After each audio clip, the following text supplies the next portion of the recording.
Thank you very much for joining me for another making of video. This week's video or postcard, if you've already had a chance of watching it, is a Mexican song called Marchita el alma. This song was composed by Mexican composer, of course, Manuel M. Ponce. We have had already had a chance of talking about Manuel M. Ponce in the past.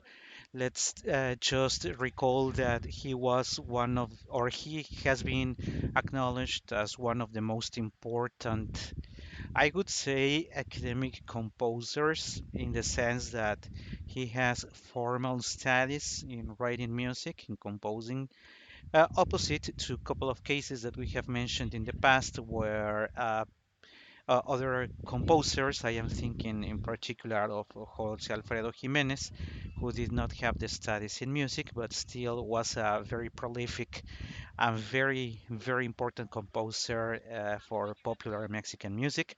That is not the case. I would say, in fact, that Manuel M. Ponce is on the opposite side of the situation. He was an academic. He was even well, in his biography, besides being a composer, he has several academic achievements. And I think it would be a good time now to put on the screen a photo of him. Of course, this is a very young Manuel M. Ponce. This picture or this photo that you can see now is in fact taken from one from the anniversary that Canal 22 I wouldn't like to say celebrated because I don't think we should be celebrating that someone died, but let's say to commemorate the departure of Manuel M. Ponce. It is very important to mention that Canal 22 is still one of the cultural channels in Mexico. There are not many. The cultural television in Mexico, as it is the case in most of the world, it's seeing not very good days. It is very interesting to see that they did this commemoration or the anniversary of Manuel M. Ponce. Of course, there is also, for those who know the Palacio de Bellas Artes in Mexico City, one of the main concert halls or concert rooms in the Palacio de Bellas Artes is the one named by this same author, Manuel M. Ponce.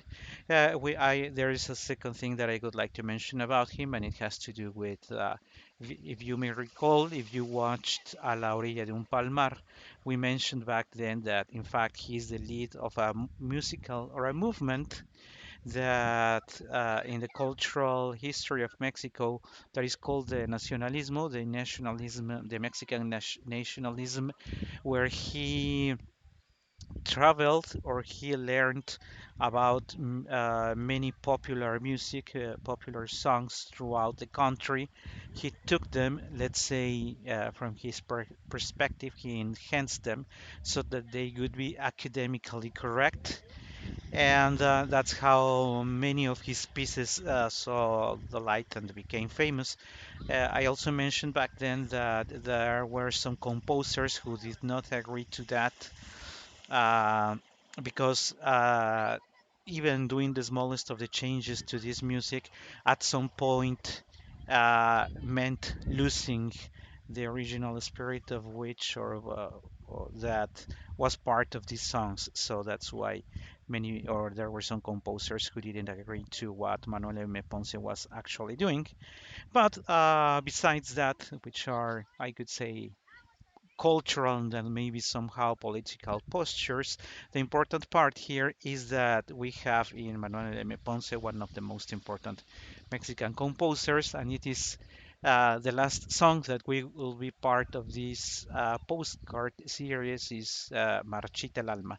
Marchita el alma is not as famous as Estrellita. Estrellita is his most famous composition, but it doesn't mean that it is not a nice song. In fact, I think it is one of the most beautiful songs that he composed. Uh, in regards to that composition, I would like to go in detail with the lyrics of this song. Still, I would also like to insist, as when we've in the past when we've recorded in the outdoors, that there's people walking by. There it might be noisier. and basically anything can happen when we are outdoors. So, but now let's talk a little more about Marchita el alma. What does Marchita el alma means? And there is a couple of things that I would also like to mention in regards to the style of Manuel M. Ponce in this song. Manuel M. Ponce, in this song, if you recall, I was mentioning that he took popular music and turned into something a little more classical or more following the academic standards. And it was very clear the case for the previous postcard, A la orilla de un palmar, where we even mentioned that he changed a couple of words in order to give the spirit or the colloquial sense of that song. However, he does the opposite, and I will mention it right as soon as we reach. It is immediately at the beginning, so it will not be longer. But I would like to make a reference not only that he is not using that level of colloquial language as he did on La Orilla de un Palmar, but in fact, he does somehow the opposite because the words, the lyrics of this song are in fact at a high level, or I would say educated level of a speaker of Spanish. And we start by the title, as the title says Marchita el alma. That would not be a common phrase used by a Mexican speaker. The inversion of the adjective prior to the noun is not very common in spoken Spanish, but it can be very common in academic or literature such as poetry, novels, and all of that. I think I have explained what I meant by that. So when he starts by saying Marchita el alma, triste el pensamiento, mustia la faz y herido el corazón, he's telling us something that with love usually comes sorrow, and that is the case for this song. Instead of being a song where he's sharing all the joy and happiness of having met or being with the woman he loves, he's in fact telling us the opposite. He feels that his soul is fading, he feels his soul is somehow dying, that he cannot have anything but very sad thoughts. There is right after that comes the expression mustia la faz y herido el corazón. This expression mustia la faz, which that I am pointing on the screen right now, mustia la faz is a very high level, very highly educated way of speaking Spanish. Colloquial Spanish on the streets would never use the word mustia, and not even more la faz. So Mustia la faz, which means a silent face, and with a heart, with a heart. That's what he's sharing us. His soul is dying. His thoughts are sad. His face is, expressing no emotions, and now also his heart is has been hurt. That's how it opens, and I would like to share with you part of the music because it is very interesting to mention that. Also, I would like to say that from my perspective, somehow in this composition, Manuel M. Ponce somehow uses the same style as Maria Griver. You will see right after this phrase why I'm telling you that he is somehow similar in the way he uses the language and the metrics in this song. But enough for the talk, and let's start listening to the song.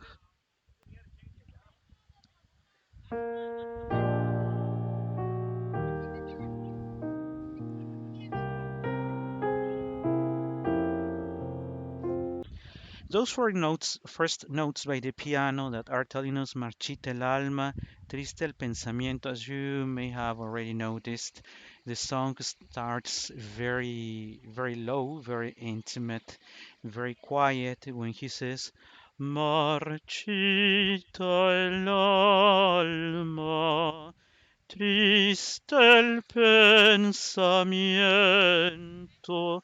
Right after that, which is the opening phrase, comes something that in the description of the postcard I called bursts of emotion.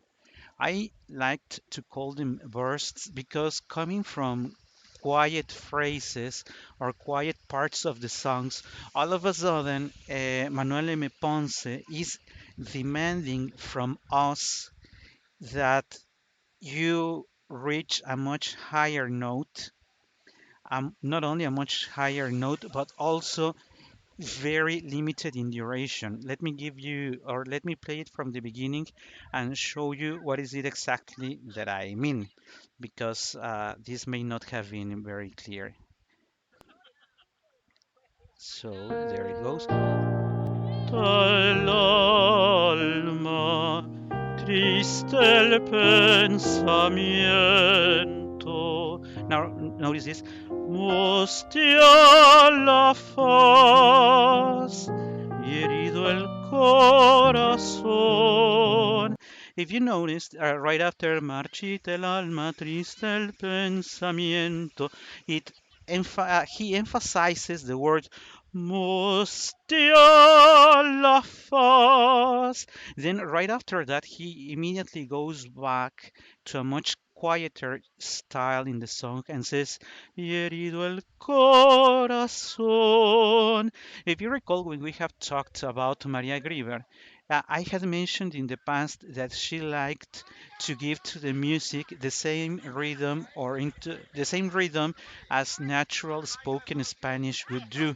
And from my perspective, that's what Manuel M. Ponce does a couple of times in this same song.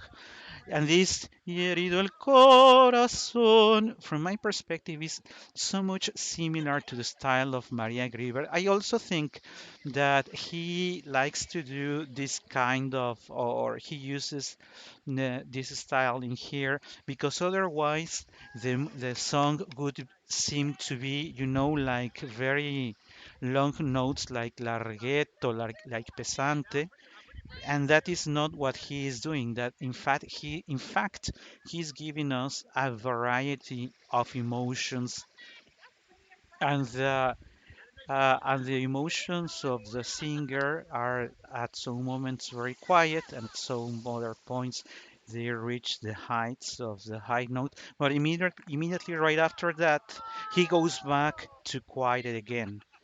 As you may have heard in the background, yeah, something happens to someone who was playing on the at the beach. So going back to that, so it starts saying, Marchita el alma, triste el pensamiento, mustia la faz.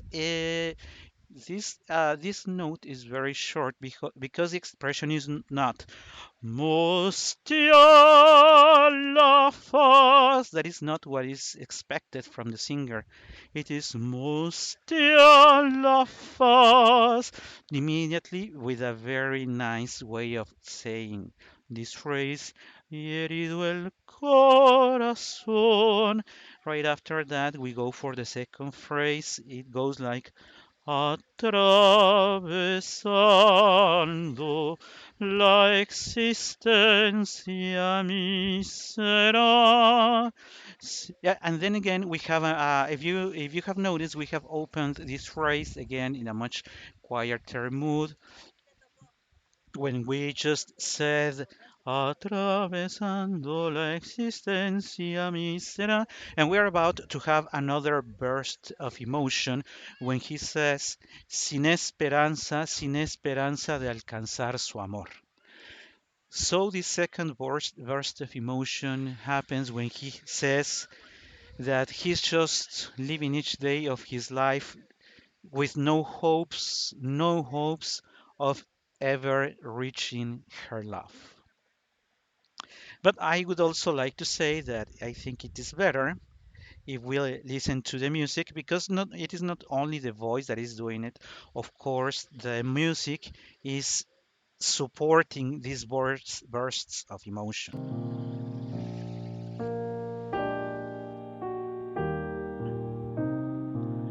la existencia mísera sin esperanza, sin esperanza de alcanzar su amor. There is a repetition of this whole phrase. There is a pause in the music, but then we repeat. Marchita el alma, triste el pensamiento, mustia la faz y herido el corazón, atravesando la existencia mísera sin esperanza, sin esperanza de alcanzar su amor. Then, right after that, we move to the second part of the song, because after he has already shared with us that he's so very sad, he doesn't have the woman by his side. In the second part of the song, he shares that in fact he tried to talk to her. He says, yo quise hablarle y decirle mucho, mucho. By the way, the way this is composed, decirle mucho, mucho, this looks like a very typical colloquial way of speaking that we could easily find this way of expression in some small towns in Mexico. So we have again this spirit of having captured the popular music. So he says, yo quise hablarle y decirle mucho, mucho. So I really wanted to talk to her and tell her so much, tell her a lot. But, pero al intentarlo, mi labio enmudeció. So I wanted to tell or to talk to her and tell her this much, but as I was trying it, I couldn't speak a word. And how is it that I couldn't speak a word? We will see in a second, but now let's play the music of this part, which, by the way, will also be repeated.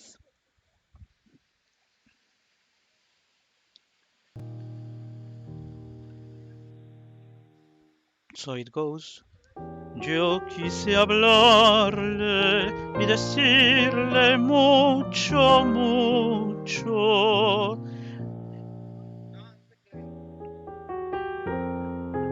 Here, I think this is the second time it resembles to the rhythm or somehow the style of composition of Maria Grieber when he says, pero al intentarlo.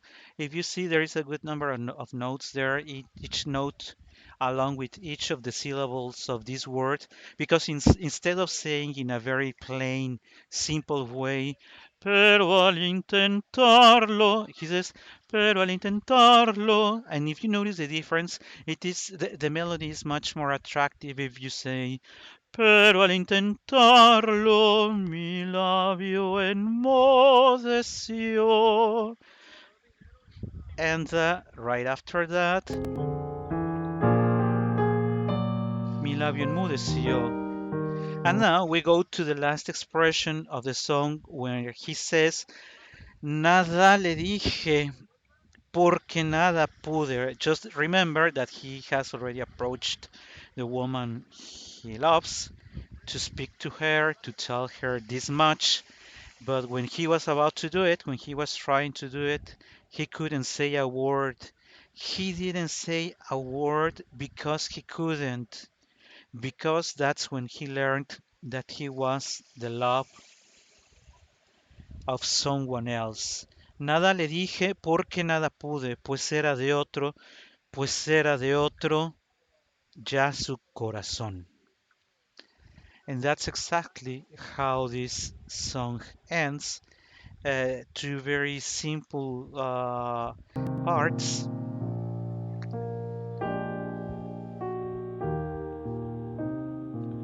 Porque nada pude. And also, I would like to recall or to bring back the comment that Manuel M. Ponce is a composer of such level of finesse that whenever if the pianist or the singer overdoes anything, it sounds exaggerated. That's not his style. That is not what he expected from his song to be performed. So that's why I think that one has to take into account that singing Manuel M. Ponce is for these concert rooms, concert halls. Many people who like long notes, high long notes, may even find this music boring. That of course resides on the listener, but if we pay enough attention carefully, we realize that we are listening to extremely beautiful, fine composition by him.